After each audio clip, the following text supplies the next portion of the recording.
Hi, welcome to RTV. వాక్చాతుర్యం, వివిధ భాషలపై పట్టు ఉండడం, వివాదాలకు దూరంగా ఉండడం అతి కొద్ది మందికే సాధ్యం. అందులో ముందు వరుసలో ఉంటారు దగ్గుపాటి పురంధేశ్వరి.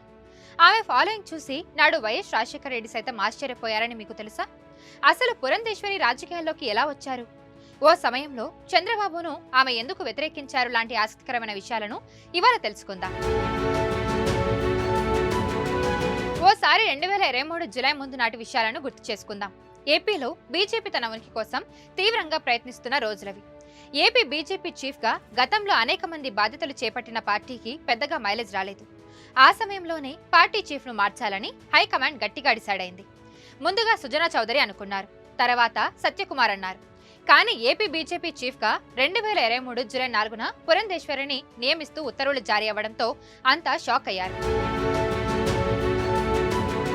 క్రికెట్ లో కంకషన్ ప్లేయర్ తరహాలో ఆమె సడన్ ఎంట్రీ ఏపీ బీజేపీలో ఆనాడు ఫుల్ జోష్ నింపిందనే చెప్పాలి. ఎందుకంటే దెబ్బ తగిలి ఉన్న ఆటగాడి స్థానంలో కంకషన్ ప్లేయర్ ఎలా అయితే బరిలోకి దిగుతాడో పురంధేశ్వరికి కూడా అలానే ఎదురు దెబ్బలు తగిలిన పార్టీని నిలబెట్టేందుకు రంగంలోకి దిగారు. ఆమెకు ఈ బాధ్యతలు అప్పగించడానికి అనేక కారణాలు ఉన్నాయి.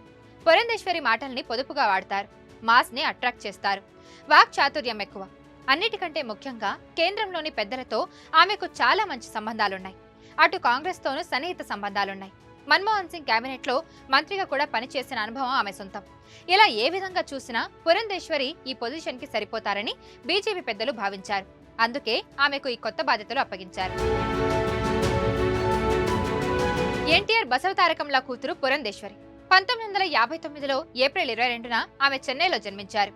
పురంధేశ్వరికి చిన్నతనంలో నాట్యంపై ఆసక్తి ఎక్కువగా ఉండేది.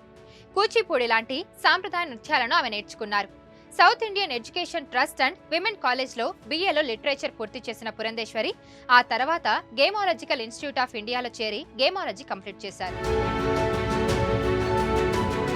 దగ్గుపాటి వెంకటేశ్వరరావుతో పురంధేశ్వరి వివాహం 1979 మే 9న జరిగింది. 1985లో పురంధేశ్వరి తల్లి బసవతారకమ్మ కన్నుమూశారు.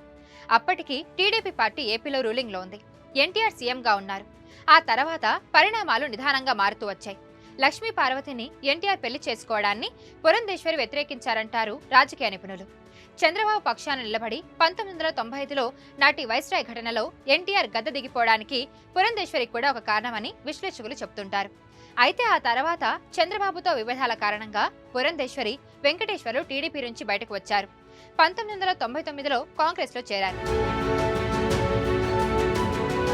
రాజకీయాల్లో చేరిన తర్వాత పురంధేశ్వరి క్రేజ్ అమాంతం పెరిగింది. ఆమె ఫాలోయింగ్ చూసి నాడు వైఎస్ఆర్ తో పాటు రాజశేఖర్ రెడ్డి సైతం ఆశ్చర్యపోయేవారట. అందుకే 2004 ఎంపీ అభ్యర్థిగా వెంకటేశ్వరను కాకుండా బాపట్ల లోక్సభ నియోజకవర్గం నుంచి రామానాయుడికి పోటీగా పురంధేశ్వరిని రంగంలోకి దించారు. ఈ ఎన్నికల్లో పురంధేశ్వరి గెలుపొందారు. 2004, 2005 బెస్ట్ పార్లమెంటేరియన్ అవార్డు అందుకున్న పురంధేశ్వరి పనితీరు పట్ల సోనియా గాంధీ మెస్మరైజ్ అయ్యారు. అందుకే మన్మోహన్ కేబినెట్ కేంద్ర న్యాయశాఖ మంత్రిగా ఆమెను నియమించారు. 2009లో విశాఖ నుంచి ఎంపీగా గెలిచిన పురంధేశ్వరి ఆ తర్వాత మరోసారి మన్మోహన్ కేబినెట్ లో మంత్రిగా పనిచేశారు. ఏపీ విభజన తర్వాత కాంగ్రెస్ నుంచి బీజేపీలో చేరారు పురంధేశ్వరి. కలుపుకొని పోయే మనస్తత్వం, రాజకీయ చాతుర్యం, మాటల్ని సూటిగా పొదుపుగా వాడే నైజం, వ్యక్తిగత విమర్శలకు దూరంగా ఉండే తత్వం పురంధేశ్వరిని ప్రత్యేకంగా నిలబెట్టాయి. ఈ బర్త్డే సందర్భంగా ఆర్టీవీ ఆమెకు స్పెషల్ విషెస్ చెబుతోంది. మరిన్ని వీడియోస్ కోసం ఛానల్ ని సబ్స్క్రైబ్ చేయండి. లేటెస్ట్ అప్డేట్స్ కోసం వాట్సాప్ ఛానల్ ని ఫాలో చేయండి. అండ్ లింక్ డిస్క్రిప్షన్ లో ఉంది.